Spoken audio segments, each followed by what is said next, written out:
Hey guys, welcome to the Investor.Bet NRL betting preview for semi-final week. So we've got two games coming up. It's week two of the finals. Everything is elimination from this point forward. We've already had two teams bow out. The Bulldogs losing their game against the Seagulls, and the Newcastle Knights, who scraped into eighth spot, losing against the Cowboys up in Townsville. So Seagulls and Cowboys both progress, and then Penrith and the Melbourne Storm, the two dominant teams overall this season, both go straight through to a prelim final.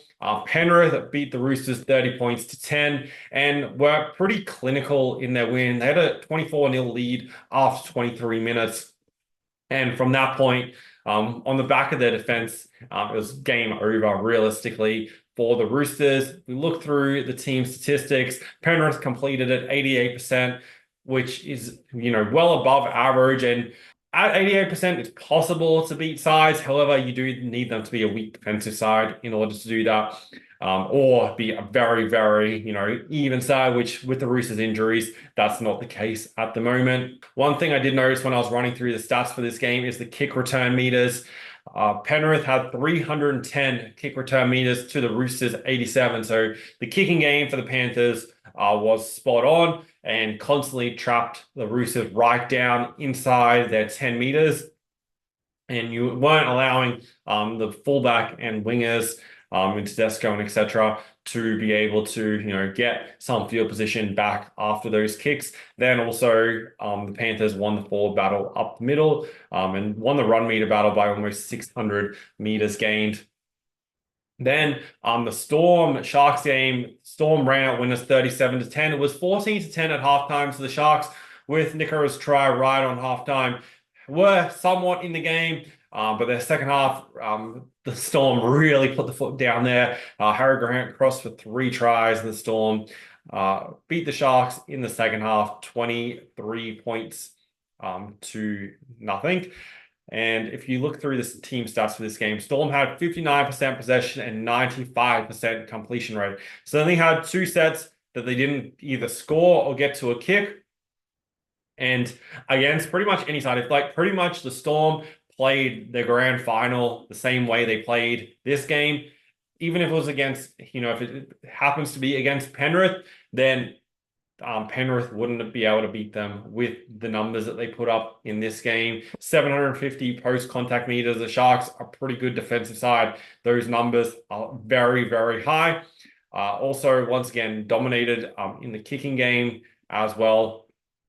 And defensively, you'll notice here, Sharks had to make 456 tackles. They missed 41 of them, and Storm only had to make 264 tackles. So really was a dominant game. Margin really could have been a lot greater. But when sides pretty much only make 1 or 2 errors in an entire game, you're not able to generate, any field position, any attacking, repetitiveness on the line or anything like that. Also, the penalty count in this game, Sharks conceded 8 penalties and the Storm only gave up 3. So not only were they completing almost every set, they only conceded 3 penalties.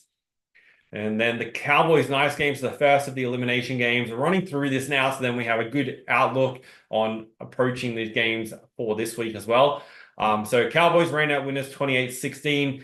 Newcastle were leading 12-4 at halftime. And Cowboys scored 2 tries in the first 10 minutes or so after halftime, and then 2 tries in the final 10 minutes. Tom Dearden's try was when the Knights were a man down with just over a minute to go. Keep in mind that the Cowboys only had a 6-point lead at that stage. The margin of 12, slightly greater than it realistically was if you take out that last-minute try. So that's just definitely something to keep in mind. That performance from the Cowboys wasn't as impressive as we've seen from them during stages of the year. They did dominate possession, did have over 2,200 run meters. Looking through, they did miss 51 tackles. So of everything, this would be my biggest area of concern for the Cowboys going into this game against the Sharks this week. And then the Bulldogs-Seagulls game, this is one that pretty much for the whole game was back and forth, and it was really just one that's coming down to the wire. Thankfully for us, the Seagulls got over the line to win.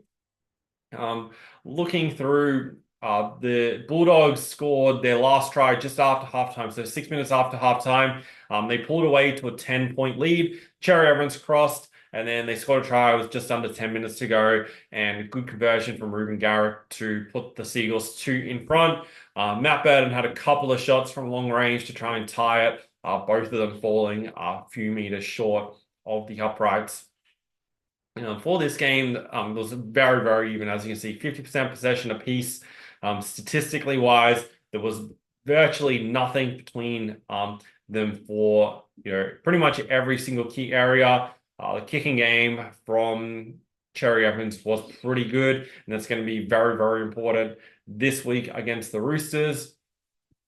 And then, yeah, looking through, Manly did make 10 errors in this game. So that was probably one thing that was helping the Bulldogs a little bit, but realistically came down to just one misconversion as the only difference between the two sides.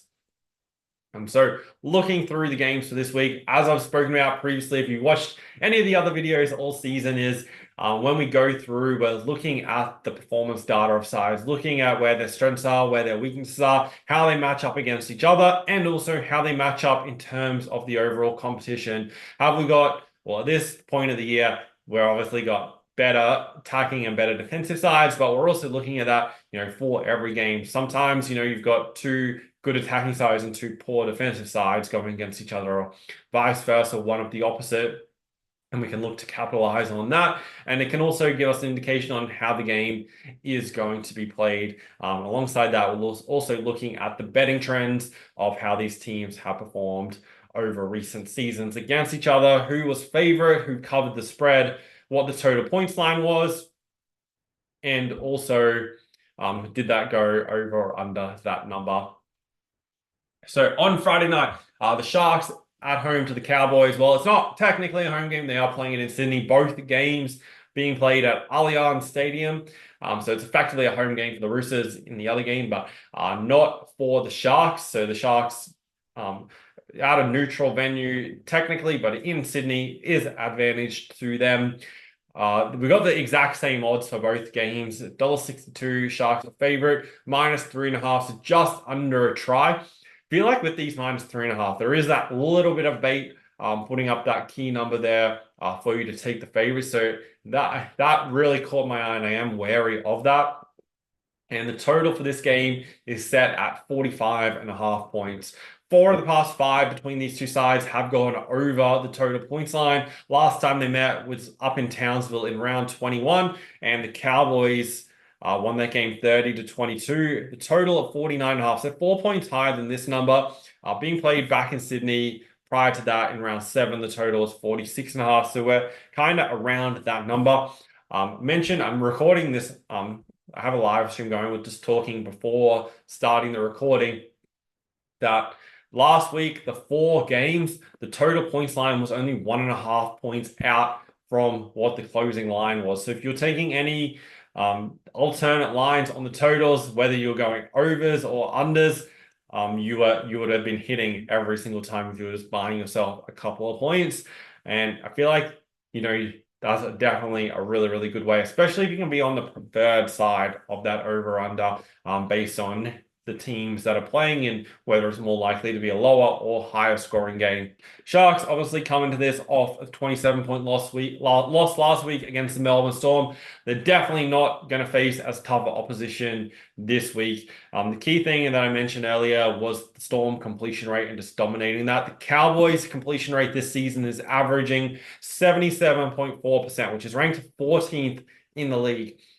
That means, and they're also ranked 15th in the league for errors.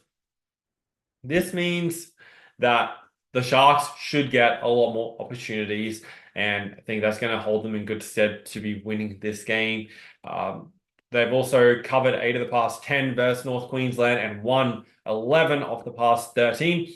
So they have a really, really good record against them. They dropped the game in Townsville in round 21. However, were dominant winners back in round 7, 42 points to 6.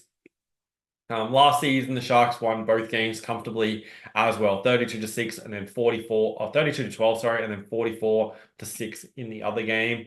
I think Sharks win this game. Pretty confident they get over the line here. This is the stronger betting game of the two for me. I would like to see a little bit of money come for the Cowboys, get the Sharks close to that $1.70 mark, so then I don't need to lay any points. Probably still happy laying 3.5. But if I can get them on the money line at $1.70 plus, then that would be the preferred way I'd look to be going. I also do think this is going to be a high scoring game. Both sides have plenty of points in them. Cowboys ranked 3rd in points for, Sharks ranked 5th. And then defensively, Cowboys ranked 8th defensively, Sharks ranked 5th. Both sides concede a lot of points in the first half as well, ranked 13th and 12th respectively. So we could see a slightly higher scoring first half as well. So that'll play into the hands of it being a higher scoring game. So it should open up in the second half. But like the Sharks to win and do like it to be a high scoring game, that's the way I'm going to be approaching betting on the first game on Friday night. And then on Saturday night, we have the Sydney Roosters taking on the Manly Seagulls. This is a really, really interesting game, and one I do kind of think could go either way. Roosters definitely not the team they were before those players getting injured against Canberra. They were able to get the win against South Sydney in the final game of the season. However, this is obviously a major step up from that. They also didn't really play many good sides leading into the finals. Their last win against a top 8 side was back in round 21 against Manly, where they won 34 points to 30 with the total at 46.5. This time around, it was 50.5 when they met back in round 21. That game totaling 64 points. 5 of the past 7, though, between these two sides have gone under the total points line. Also, what's interesting is Roosters have won 5 of the past 8 versus Manly, so not a major edge in the recent form, almost at 50%, but just Roosters won that one extra game. Seagulls have covered the past 2, and the past 5 between these two sides have been decided by 10 points or less. So historically, there have been very close games. Roosters won by 4, Seagulls won by 7, Roosters by 10, Seagulls by 2, and Roosters by 10 back in round 2022. Definitely be looking at the try-bet markets for this game. Roosters really kind of tried to make a statement defensively against Penrith, and defensively their numbers weren't actually that bad. Even though Penrith scored 30 points, a lot of that came early. However, the concern I have is did Penrith take the foot off the gas a bit? I feel like the answer is yes. And that kind of inflated the Roosters' numbers. And Penrith were more just focused on ball control, completing their sets, controlling field position, as opposed to, putting together any fancy plays and really running up a score, because they didn't need to in that game. So I feel like the Roosters were flattered a little bit, and I do definitely give the Seagulls a big chance of winning this game. They'll have confidence after getting over the Bulldogs last week. This is an easier attacking matchup for them than last week against the Bulldogs. Bulldogs are a better defensive side than the Roosters, and the Seagulls still did score 24 points. So there's kind of a few ways I'm looking at playing this game. It's either going to be either side to win by 1-12. I can't really see a blowout happening either way. So looking at the try bets, also do like Manly's team total to go over. Just quickly check what the number is right now for the team totals. They're not showing right now. So the team totals currently aren't up. I think more than likely it's going to be around the 20 to 21.5 mark based on what the total is for the game. If I get over 21.5, then the team total is probably going to be a bet there for the Seagulls. And then I am somewhat interested in the total points going over. I think the numbers are slightly too high though for this game. For myself personally, have this total more so at the 43.5 mark, not the 46.5 mark. So I'm not super keen on that, but I do think, Manly are the side capable of scoring, but, there's plenty of points in the Roosters as well. So you could also look at the full game total. I think both of these games, the way these two, like the way all four teams play that are lining up this weekend, they're all attacking sides. Majority of their games are all built on attack, and that's why we're just seeing those higher totals than we saw across the games last week with the better defensive sides. And realistically, it's defense that wins these games at this time of year, and that's why I think the Sharks will get over the Cowboys, and I think the Seagulls are a big chance just if they can hold their defense together. They did concede 40 against the Sharks in the final week of the season, but Tom Trbojevic came back last week. They got the win on the board. It's pretty obvious kind of to everyone that how important he is to that side. And with him in the team, I think with another week back, they're a big chance of beating the Roosters. So like the try bet, I think it's going to be a close one. So that's how I'm approaching both the games this week. Also, once team lineups are out tomorrow afternoon, I'll update all the players into the bet finders, which you can access through the descriptions if you want to use them for yourself. But then I'll be able to record the try score predictions video for the games coming up this week. So that video will be out probably on Thursday. So keep an eye out on the channel for when that video is posted.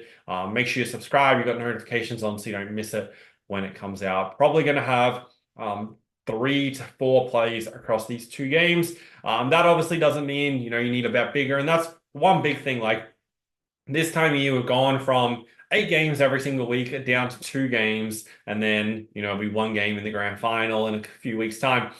But that doesn't mean that you need to bet more on these games. Still keep doing what you've been doing all season. Still keep that consistent staking. Don't get carried away just because it's finals and it's exciting and there's big games and feel like you need to bet more or have more bets on a singular game. Still keep the same approach that you've been doing. And that's why, for myself personally, I do a lot of betting across lots of different sports, like pretty much any major sport.